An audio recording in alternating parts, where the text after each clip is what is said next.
Réseautique, découverte. Les apprenants du nouveau millénaire. Immergés dans l'éthique depuis leur tout jeune âge, les apprenants du nouveau millénaire ont-ils vraiment acquis à travers leur pratique les compétences techniques et les savoirs généraux nécessaires à un usage raisonné d'éthique à l'école?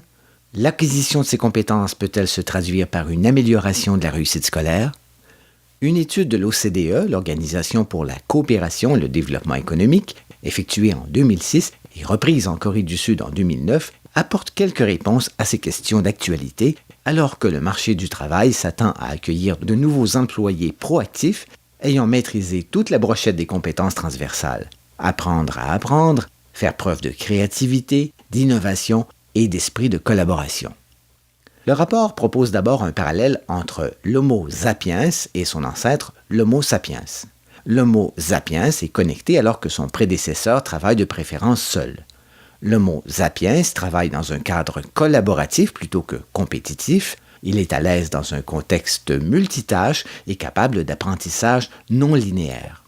Il compte sur les images et sur les icônes pour se repérer à l'écran plutôt que sur la lecture du texte. Enfin, il apprend en cherchant et en externalisant plutôt qu'en absorbant et en internalisant. Selon le rapport, il semble que chez les jeunes, la familiarité avec les technologies ne se traduit pas nécessairement dans une augmentation de la performance d'apprentissage, car cette dernière dépend d'un vaste ensemble de facteurs.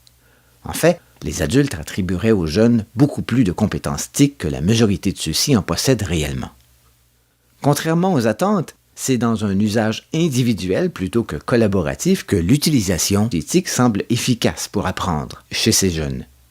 Cela vient peut-être du fait que l'on a souvent intégré l'ordinateur dans le paysage scolaire, mais en négligeant de développer de nouvelles pratiques chez les enseignants. En effet, si on retrouve aujourd'hui dans la plupart des classes un ordinateur, c'est encore trop souvent l'enseignant qui le manipule. Qu'observe-t-on au final? Que l'usage des TIC influence les compétences cognitives, affectives et socioculturelles.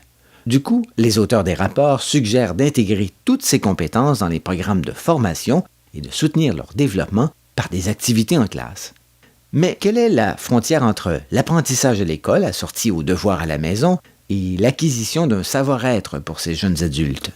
Est-ce bien là le rôle de l'école de favoriser l'acquisition des compétences et des aptitudes nécessaires à leur épanouissement personnel, à leur vie en société et à leur vie professionnelle? En d'autres mots, ne sommes-nous pas en train d'outrepasser les frontières de la mission première de l'école, peut-être même au détriment d'apprentissages disciplinaires fondamentaux?